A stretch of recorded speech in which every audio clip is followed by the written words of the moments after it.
Michael Schumacher is a 7-time Formula One world champion and currently sits first on the all-time wins list with 91 victories to his credit. 2 of his championships came with Benetton in the mid-90s, and the rest of the remaining 5 came at Team Ferrari. In 2006, a few years after he won his 7th title, Schumacher and his team would improve immensely, having a shot to win another championship, but would come up short. So, with that being said and done, buckle up and hold on. As the lights go off, today's video topic is underway and wide open. So, as it turns out, after racing for the team since 1996, Michael Schumacher would race for Team Ferrari for the last time following the year 2006. And boy did he deliver one hell of a season to remember. Here's the rundown. In Bahrain for the season opener, Schumacher had done well to put his blood-red Ferrari on pole, but he still had work to do. He would lead the most laps in the Grand Prix, only to finish runner-up to Renault's Fernando Alonso, who won the championship in 2005. In the second race in Malaysia, Schumacher would come across the finish line in 6th place. In the Australian Grand Prix, he would unfortunately crash out, resulting in 17th. This race was won by Fernando Alonso, picking up his 2nd win of the year. Due to Michael Schumacher retiring from the race, he dropped back from 2nd to 4th in the championship standings.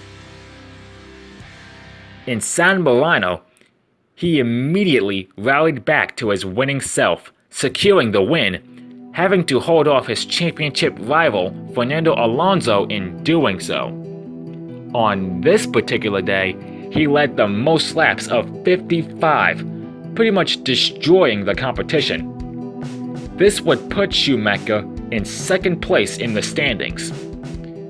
Next on the schedule was Nürburgring for the European Grand Prix.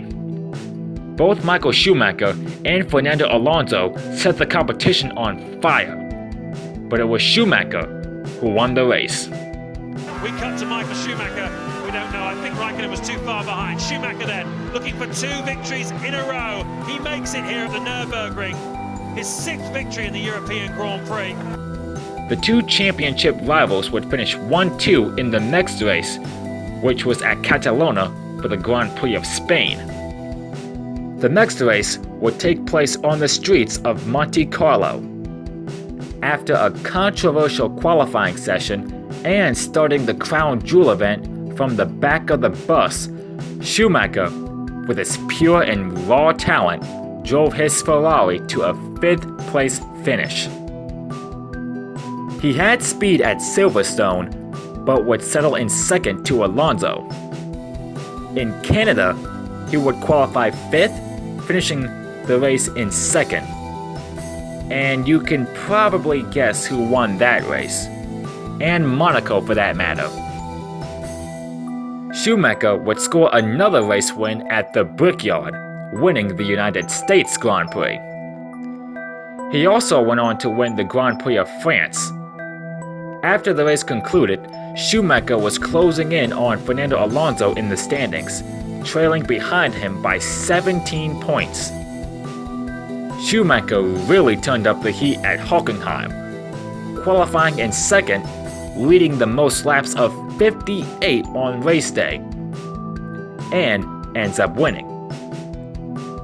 After the conclusion of that race, 11 points was the margin between himself and Fernando in the standings. Michael Schumacher was in contention for a podium finish in Hungary, but following track rod issues, this would result in an 8th place effort at the race's conclusion. He would only lead 4 laps in Turkey and would finish the Grand Prix in 3rd, behind drivers Alonso and his fellow Ferrari teammate Felipe Massa. We now head to Monza for the Italian Grand Prix. This would be an emotional race weekend for the race fans and Schumacher in general. Having to dominate the race, leading the most laps, winning with ease, Schumacher had a message to deliver to his fellow fans and friends in the Formula One community. You have to set a moment, and you have to find the right moment, and we feel this is the right moment. To make it short in a way, this is going to be my last Monza race I'm going to do. At the end of this year, I've decided together with the team that I'm going to retire from racing. It has been an exceptional, really exceptional time what motorsport in more than 30 years has given to me. I really loved every single moment of the good and the bad ones. Those ones make life so special. In the next race at Shanghai, Michael Schumacher won a Grand Prix for the 91st and final time in his career. Having to lead the most laps of 34 at Suzuka, it looked as if Schumacher could seal the deal and pick up win number 92, but unfortunately, the engine would expire, giving the lead and the win away to Fernando Alonso. Despite the bittersweet result, Schumacher still had a shot to win the title, as he trailed behind Alonso by 10 points heading into Brazil. In the season finale in Brazil, Schumacher had to make up as much points as possible in order to beat his rival Alonso to claim his 8th championship. However, things would not go according to plan following fuel pressure issues in one of the qualifying sessions. This would result P10 on the starting grid, but it didn't stop Schumacher by any means. During the race, he would have a puncture on the left rear. Michael made his pit stop shortly thereafter and pushed it to the limit.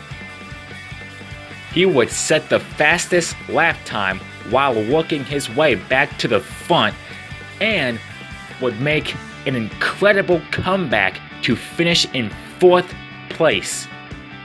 Despite the strong and grinding performance from the German driver, it wasn't enough to win the title.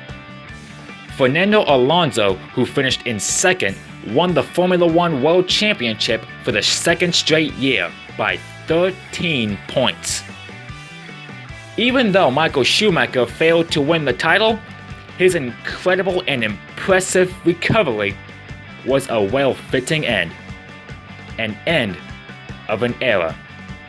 And it makes many wonder, what if Schumacher hadn't had that engine failure in Suzuka? What if he won the race either way in Brazil? What if, in 2006, Michael Schumacher captured his missing ring?